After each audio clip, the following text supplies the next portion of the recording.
myself, JB, why did you make me the chief guest? Is it because you thought I should buy very many books tonight and to give out there? Or is it because I may have written an autobiography for myself, and the title of which is Against All Odds and which is due for revision? Or is it because I'm older than you? I think it's because of the latter. That I realize this guy is 3 years younger than me, and he's from my neighborhood. I don't know why Brother Rigiji claims Muturi for his own kinsmanship. Because if you listen to JB speak Kikamba, he speaks without an accent. Even the way he pronounced my name before I came here, that's not the normal way you pronounce my name, because he is fluent. And then his home is near Ishara. From Kanyambora, where Lenny and him come from, to Sekuru is actually just less than maybe 30 kilometers. Now from there to Rigiji's place is very far. So we share in, but I heard Rigiji make some very interesting distinction, that him is a brother and I'm a cousin. That imagine Lenny and JB is brothers, but I am Rigiji's cousin. But we all felt that anybody who is feeling the weight of misrule, overtaxation, is actually a cousin. I think that is why JB asked me to come and really nail it for him. JB, you're a very frank person. And allow me to tell you that Uhuru Kenyatta should have been here. But as you asked me to mention that he would not make it, I remember when we are reviewing the possibility of coming tonight, you told me you suspect if Uhuru Kenyatta had read the book completely, he may not have signed the foreword. But I think he did. And he makes some wonderful remarks about who you are. When I saw Fred Matiang'i, I asked him, have you read the book? Because, ladies and gentlemen, I'm actually now marketing this book for you. My brother, my younger brother, JB, as we call you. Because out there, we are here launching a book written by a stickler, not only for the rule of law, but one who believes in the separation of powers. He has lived, he has served in both the executive, the legislature, and the judiciary. One of our foremost statesmen, I dare say without any hesitation, and one who is also fearless.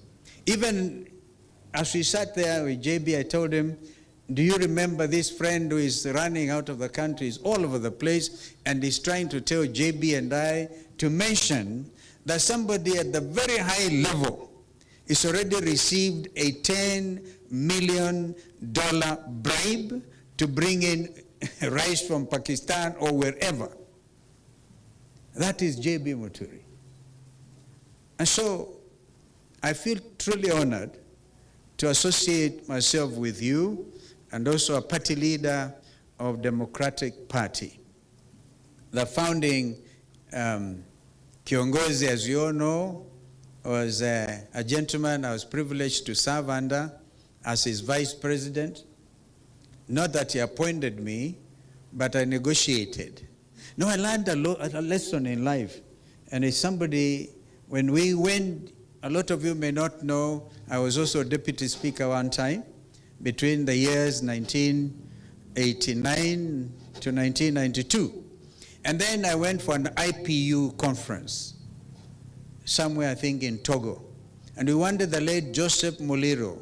How many of you remember Joseph Muliro? He was assistant minister one time for foreign affairs. And we wanted him to join the 9-member committee of parliamentarians from all over the world dealing with matters to do with climate change. And so we had some formidable challenges from that region, some of them claiming authority of their speakers. And I coined a phrase.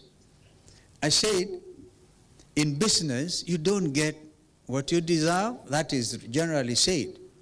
You get what you negotiate. So I learned that and applied it with President Kibaki. We negotiated by being 10th vice president. But that is part of the history. But I also learned another useful tactic. And I think that is what this Kenya Kwanza administration has been applying. And that was that in order to get Joe Muliro appointed as a member of the IPU Committee of Parliamentarians on Climate Change, we realized that our competitors had no time for us, and so they didn't care about the qualities, the qualifications of Joe Muliro. So I said, as the leader of delegation, because as deputy speaker, we'll apply the following formulation. If you cannot really dazzle them with brilliance, then baffle them with bullshit. There's a lot of bullshitting around. And because that is what really is holding this country at ransom. And it's all written and elaborated under this wonderful, wonderful work of art, as Rigiji put it. First of all, JB is summoned by J. Muturi, who wants a meeting of the Speaker of the National Assembly, the 11th edition, and calls him and say, JB, can you come to State House tomorrow? He didn't say, he said, what time is the president? And then he says, you contact Jay, you'll arrange the logistics and the time. So JB shows up, the Speaker of the National Assembly. And whom does he find? He finds Fred Matiang'i, Interior. And he also finds Kibicho, Garanja Kibicho, the PS. It's all there, Fred. That's why I said, if you read it, you have to really know that we are dealing with a very honest person in the tradition of the truthful man. And he says it there. He says he told President Uhuru Kenyatta, you cannot do this. I am the Speaker of Parliament. There's a principle of separation of powers. And he called Kibicho and Fred some very nice names there. Because he was angry with what he thought was an aggression on the principle of separation of powers. He does the same, and of course others also at the time in the book, if you read, where, for example, you see, we are making him look like a wonderful person, but the human being in JB had to face the role of Mr. Njeru. Now, in that we share. When I was in Meru School in Form 5 and 6, our headmaster was Mr. Njeru, who once became the director of education. And one time and I think that's why I sharpened my negotiation skills at Form 6, because we went on strike, and Mr. Njeru said, the Form 6, in all one accord, have decided to fail. We actually turned out that time in Meru School, the class of 1973, as number 4 in the country, because we were refusing to eat stuff we were calling fufu. But we had given Mr. Njeru a nickname of Mr. Amin. We call him Mid Amin because the way he used to walk. And he was, students always deal with their head teachers. Now, Mr. J.B. Njeru accused him of teasing girls and pinching them. I don't know, J.B., in your years at the university, or before you went to university, if that was your characteristic. These days it can constitute a very serious offense for which men actually get impeached, not in Kenya, in other places of the world. So he lays it bare, including the role he had with is Mbere clansman who spoke here, Lenny Kivuti. Serious rivalry at their level. One region or whatever. He had actually also changed his name. Read that book. It's an amazing work of art. But he actually then says there, I will not sign it. That was JB. It is out there. And they say, release my son. We have seen the story of Leslie. So JB, when you write your next book, and I want to agree with my brother Rigiji, let us go through this season. Because it's a very, very important season, pregnant with all types of expectation. And when, God willing, we get to Canaan, you will then have time to read to write a wonderful thing. I want to read a book written by Rigiji, because he has written a very nice chapter already. He has seen it all. He paid his brother in kind. I don't know how many deputy presidents world over would be able to stand up and get a president to go down when he's going to announce the names. And he actually gets them. That is the art of negotiation and also transparency. If indeed we are a government or a country that believes in the rule of law and democracy, then we have to be like Rigiji. I just come from Luo Nyanza. And please don't ask me where I got the 100 cows from. That's my own secret. Some think I keep a lot of cows. It is true. In addition to growing green grams, we call them dengu, we also keep some cows. And we went out there, and I forgot to salute the champion of devolution, certainly a champion of democracy, the late Honorable Raila Amolo Odinga. I just failed to salute because I was wearing Mukunji, remember, I was looking like you today. I really miss out just to salute him and to say the struggle continues, la luta continua. I wrote that in my remarks and bidding him farewell. But ladies and gentlemen, this is a country you all love.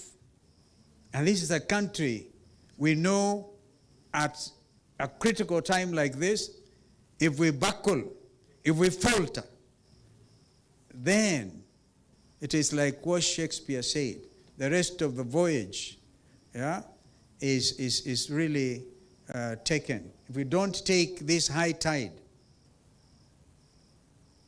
then the rest of our lives will be lived in mystery.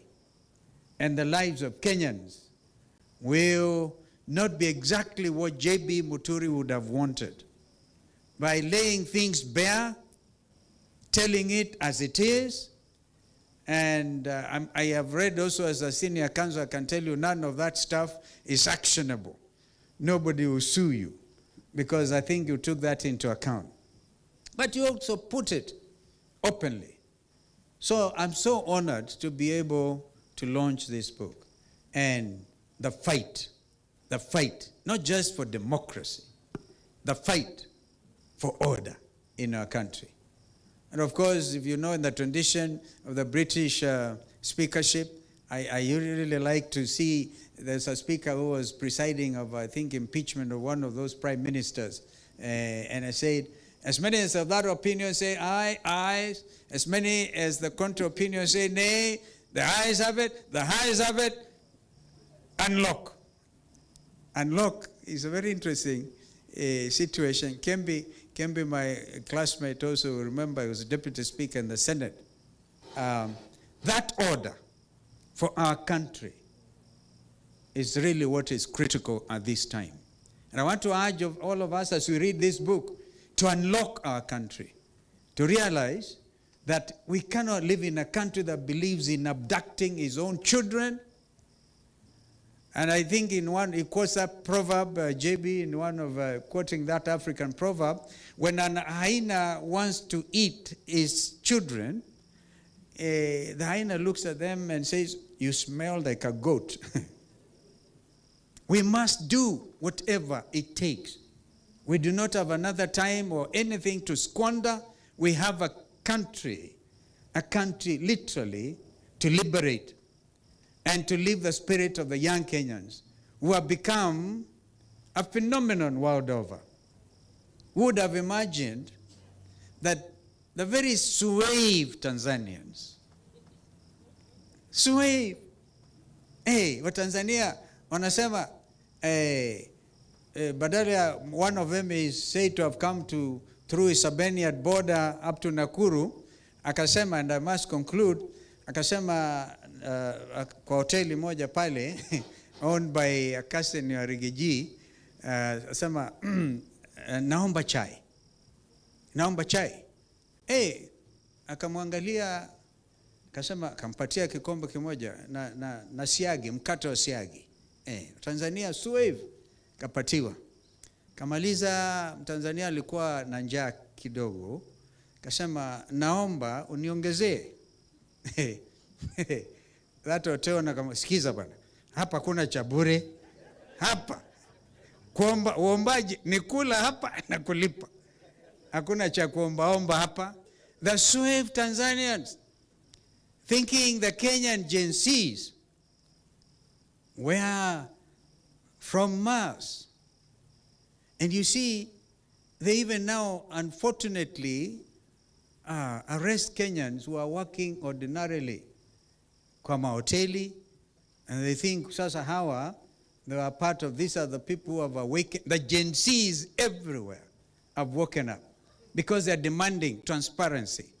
Just like J.B. Muturi has said it, put it so clearly, that they, not just in Tanzania, in Madagascar. Did you not see Sheikh Hasina, the Prime Minister of Bangladesh, escape by helicopter to India? Because the Kenyan Gen Zs had said, I've actually said that example, of course, recently in Nepal and other places. We are living in very interesting times. Times that if we don't catch up with the aspirations of the young people who are demanding change and demanding it immediately, demanding transparency in leadership, demanding good order, the fight for order. Maybe, ladies and gentlemen, I want to ask us to grasp, to take hold of this moment and change our country for good forever. Thank you so much, JB. Congratulations. If I say the fight for order, I will add Joey. Joey. Yeah, I know buffaloes. I'm a buffalo soldier. I hope if I've annoyed you, I do not ask for your forgiveness. In the spirit of JB. Asanteni sana. So we're happy to launch this book. And please read it. And if you find it affects you, that is JB for you. So we're happy to have you. Can I now move? Thank you. Ladies and gentlemen.